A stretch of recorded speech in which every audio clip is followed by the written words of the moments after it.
开飞机接儿子放学，睡过头了，不能慌，准备就绪。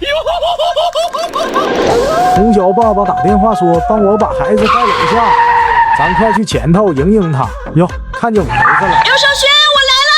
哎呦，你这妈，我别死！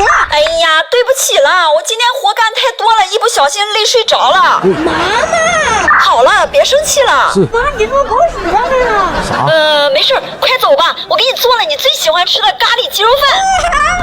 和他爸一样好吃。跑快点啊！我在前面等你。咱坐小亭子上，等他一下。哟，速度不慢。帮我拿个快递。妈，你这是够了！去你的吧！要不然养你干啥？咱跟上。谢哥，儿子拿好，别给我掉地上了啊！我先回家等你了。OK，let's go， 给我忙坏了。叫个忙，咱们回屋歇会儿。OK，断电。